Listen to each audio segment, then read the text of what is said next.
Beatle people, happy Saturday to you. This is your Saturday Fab Fan Post. Yay! Okay, today I'm going to talk about books because I love books. I am a bookworm. I spend a lot of my time, my free time, reading books. Fiction, non-fiction, biographical, historical, science fiction, you name it, I like books. So I'm going to do a little bit of a post for all of the rest of you Fab Fan bookworms out there, because for me, there's nothing better than combining my love of the Beatles and my love of books. Just put them together and it's like a big love fest. It's crazy. So I'm going to talk about books today. The first one I want to talk about is kind of obvious, I guess, but it was written by John Lennon. He is actually a really funny poetry writer. He is very witty with his words. I really like the way he uses language to kind of make jokes and be funny. So, first of all, this book that he wrote in the 60s is called In His Own Right.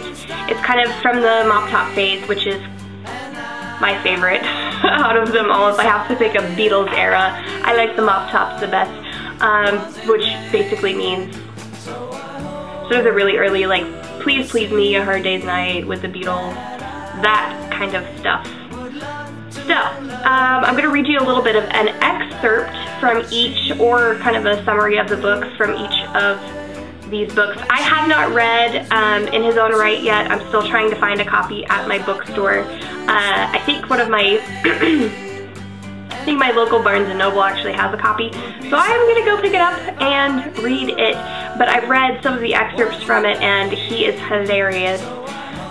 Okay, so here is his About the Awful, which is the about the author part that you read, you know, on the inside cover of the book. It's titled About the Awful. I just, like, you look at it and it's so John, and it's just, it cracks me up the way that he uses words. Like, it's supposed to be about the author and he says about the awful, and it's the God help and breed you all, I don't know. He's just really witty and weird and funny in this totally uniquely John way.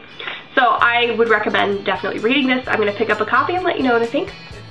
Okay, next one is actually my exciting news for the day. This morning I got an email from John, I can't remember his last name, John, who runs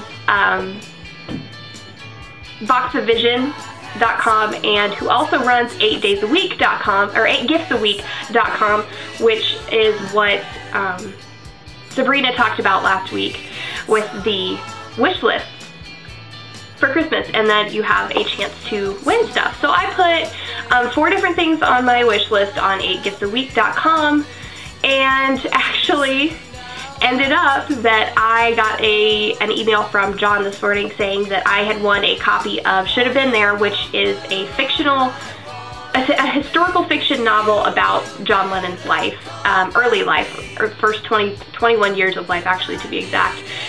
But the cool part, I was really excited about that anyway, but the cool part was the author actually emailed me this morning also, right after he did, and wants to inscribe the book for me with something personal, so she was kind of asking me about myself and all of that stuff. So, yeah, I have this book on the way, and I'm super excited, and it's signed by the author, which is so cool. I'm really, really excited about it, but I'll give that a read too when it gets here and let you know. But I'm really excited about it because on her website she talks about how much work she did to make sure that the novel was historically accurate, and the only thing that she actually adds in herself fictionally is the dialogue, but it's so realistic. As I'm reading through the excerpts that she put on her website, it's very realistic and it's very Liverpool. And it's very the people that they were around. I can see John saying this stuff, and I can see Paul talking like this. So look at the link that I put in the sidebar so that you can read the whole excerpt yourself and maybe decide if you want to buy a copy. But yeah, so that's my exciting news for the day, and also Shoulda Been There. Her name is, what is her name? It's Jude. Jude Southerland Kessler. And so I'm really excited to read her book. The last one that I want to talk about is, it's called I Me Mine, and it's actually by George Harrison. It's an autobiography.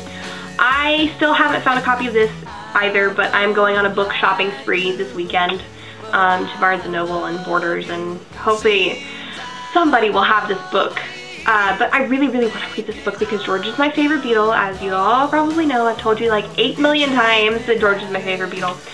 But I didn't know that he had an autobiography until a couple of weeks ago when I was looking at some Beatle books online on Amazon.com. And I found this book and was like, I have to get this. That's just it. I have to get this book because it is George writing about his own life. And I feel like how can you possibly get any more honest and into somebody's life than to hear it from themselves. Not hearing it secondhand, not hearing it from somebody who knew somebody who knew somebody, hearing it from George himself. You can read about his life. He wrote about it himself. So yeah, I mean mine is, you know, kind of straight from the dark horse's mouth. But I'll be here all week. Anyway, so I really want to read that book. I think it'll be awesome once I get a hold of it. But yeah, so those are my books for this week. I hope that you kind of search some out and read some for yourself. Maybe your local library has a few, or you can go to Barnes & Noble or bookstore or whatever, order it online. I'm gonna post some links, like I said, in my sidebar. And also I hope you have a great Christmas. That's coming up this week. Woo, I'm so excited. I'm all done with my final exams and everything's finished, and now I can just focus on Christmas. I'm so ready. I'm gonna probably do a report on the Beatles Rock Band for Wii next week because that's what I'm getting for Christmas. I'm so excited. Okay, anyway, so yeah, have a wonderful Christmas. Merry Christmas to you. I guess I won't wish you Happy New Year yet because I can wait to do that. But anyway, for those of you who celebrate Christmas, Merry Christmas. For those of you who celebrate Hanukkah, I hope you've had a wonderful Hanukkah. I think it was this week. From what a friend told me anyway, I think it was this week. So yeah, hope you have a great holiday and enjoy your week. And I'll see you next Saturday. Bye.